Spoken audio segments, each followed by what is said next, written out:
Assalamualaikum warahmatullahi wabarakatuh. Selamat pagi dan salam sejahtera untuk kita semua.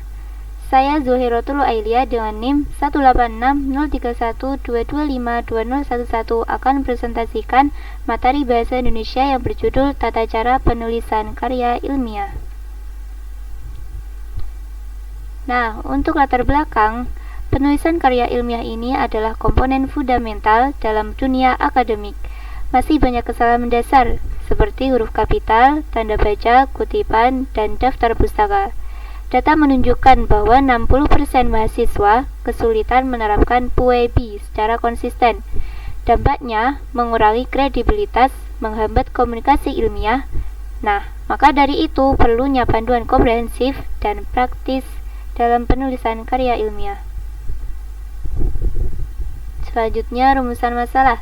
Yang pertama adalah bagaimana kaidah pemakaian dan penulisan huruf yang benar. Yang kedua, bagaimana penulisan kata dan unsur serapan sesuai PUEBI. Yang ketiga, bagaimana penggunaan tanda baca yang tepat. Nomor 4, bagaimana teknik pengutipan dan penulisan catatan kaki. Yang kelima, bagaimana penulisan daftar pustaka yang standar. Nah, tujuan dari makalah ini yaitu yang pertama menjelaskan kaidah pemakaian dan penulisan huruf dalam karya ilmiah.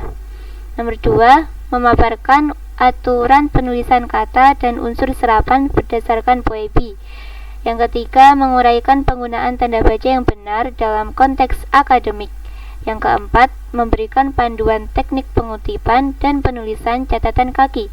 Yang kelima, menjelaskan cara penyusunan daftar pustaka yang tepat sesuai standar. Selanjutnya, yaitu manfaat. Nah, manfaat makalah ini bagi mahasiswa, yaitu sebagai panduan dalam menulis karya ilmiah yang sesuai kaidah bahasa Indonesia dan standar akademik. Yang kedua, bagi akademisi, sebagai referensi untuk menyusun materi ajar terkait penulisan ilmiah. Yang ketiga, bagi peneliti sebagai acuan dalam menyusun laporan penelitian jurnal atau buku yang memenuhi standar penulisan ilmiah. Nah, masuki materi yaitu pemakaian huruf kapital. Yang pertama, dalam awal kalimat. Setiap kalimat itu diawali huruf kapital. Jadi penulisannya itu diawali dengan huruf kapital. Nah, itu berlaku untuk semua jenis kalimat. Yang kedua, penulisan huruf kapital dalam nama orang dan gelar. Setiap unsur nama ditulis kapital. Gelar juga kapital jika melekat pada nama. Yang ketiga, penulisan huruf kapital oleh nama geografis atau nama tempat. Nama spesifiknya itu harus kapital. Pengertian umum juga. Lanjut, huruf kapital jika awal kalimat itu seperti penelitian ini menggunakan metode kualitatif. Nah, itu yang benarnya besar. P-nya saja yang benar, yang besar. Penelitian. Dalam nama orang dan gelar itu, huruf kapitalnya yang benar yaitu pada huruf S. Siti Aisyah itu huruf A, dan juga nama gelarnya S. Terapan. Nah, itu huruf kapitalnya itu cukup T-nya saja.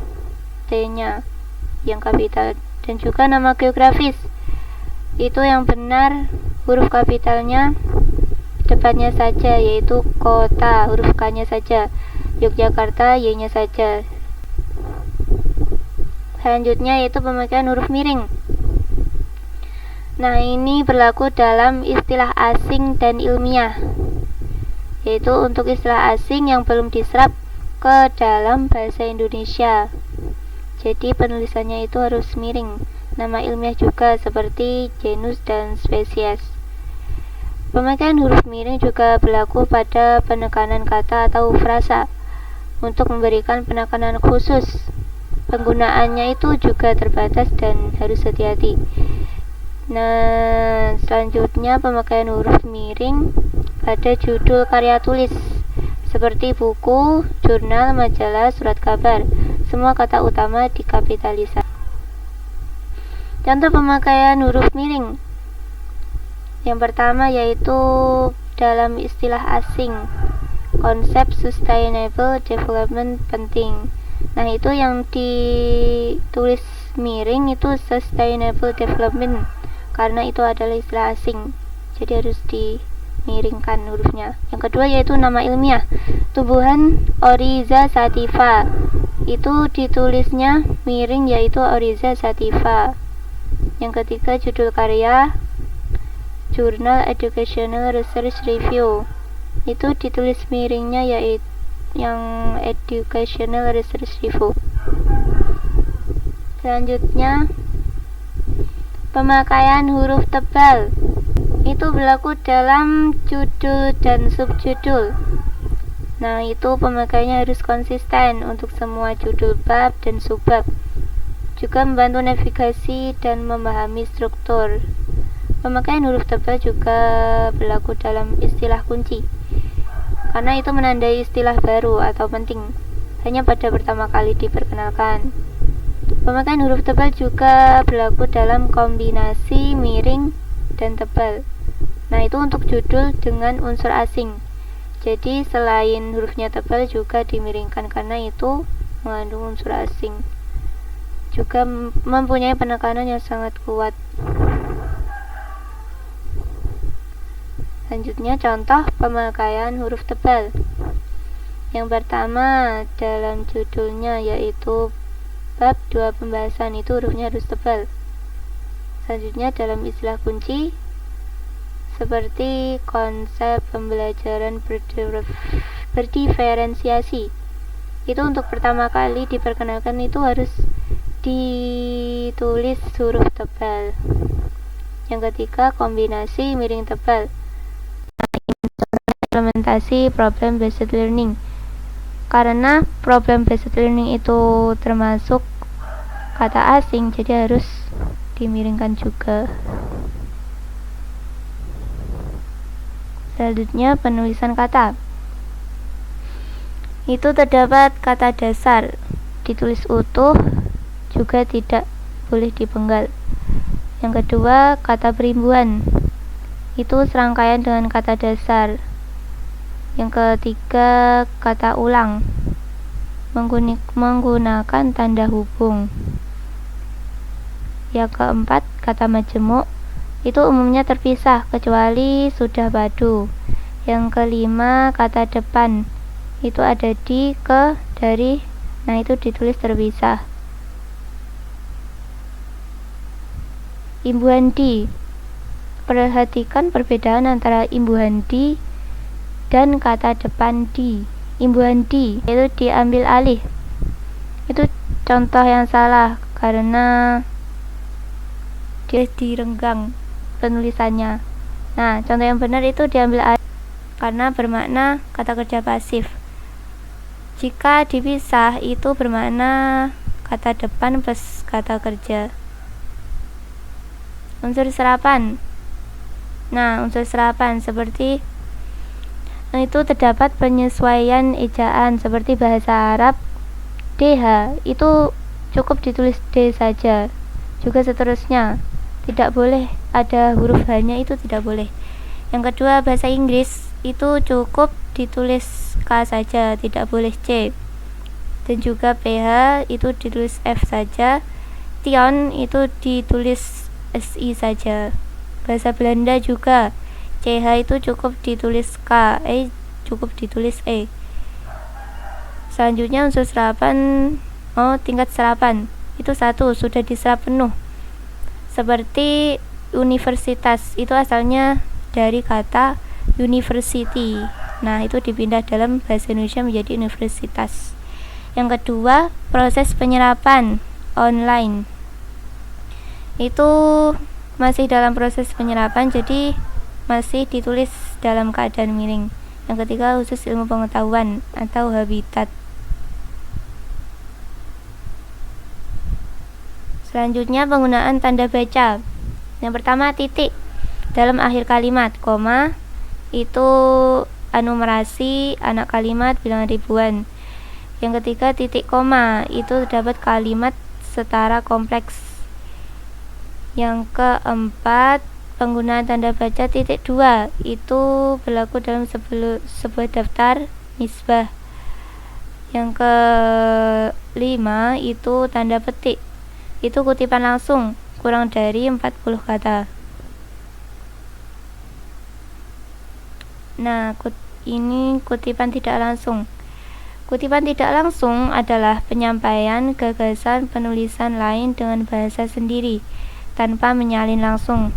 Penulis harus tetap mencantumkan sumbernya.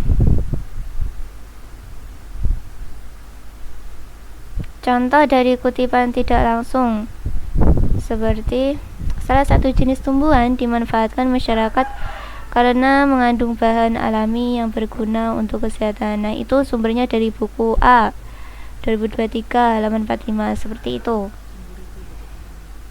Ya, sumbernya ini kutipannya.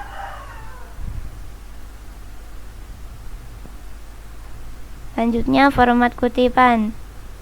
Nah, kutipan ini menggunakan format nama belakang penulis, tahun terbit, dan juga nomor halaman.